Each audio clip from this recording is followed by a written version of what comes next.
Então eu queria começar, né, falando sobre essas ações pedagógicas, né. Quando a gente pensa em ações pedagógicas e a gente conversa muito nas escolas sobre essa questão do porquê é tão difícil, porque a inclusão ainda é algo que nos traz tanta dificuldade, nos traz tanto embaraço, e muitas vezes a gente se vê, barrada, né, a gente se vê impotente diante de situações onde nós precisamos contar com o apoio de toda a comunidade escolar, mas infelizmente isso não acontece. Então, nas últimas reuniões que eu andei participando sobre inclusão escolar, eu ouvi um termo que eu achei muito interessante e eu tenho sempre conversado com as pessoas trazendo essa reflexão, né?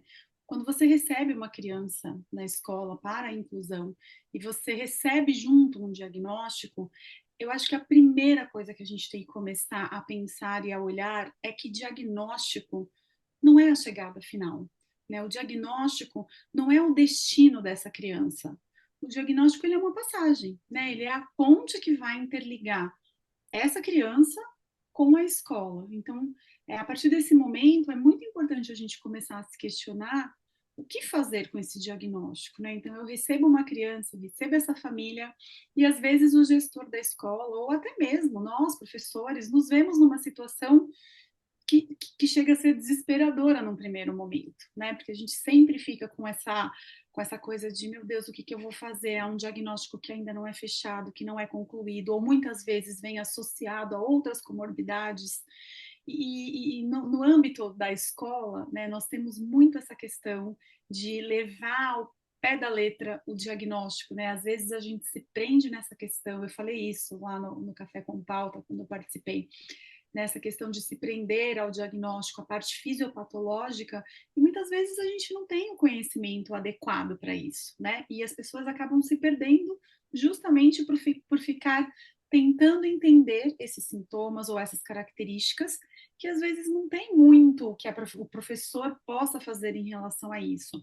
Mas a gente precisa sempre se lembrar desse detalhe, que o diagnóstico é só essa ponte, é o que vai interligar esse momento de passagem dessa criança que chega de casa com esse diagnóstico em busca de ajuda, em busca de auxílio, né? A maioria das famílias, quando nos procuram na escola, trazem muito essa aflição, essa angústia, né? Porque justamente já ouviram, né, de terapeutas, de psicólogos, de fono, enfim, de toda uma equipe multidisciplinar que já acompanha previamente essa criança, das possibilidades que ela pode ter ou não.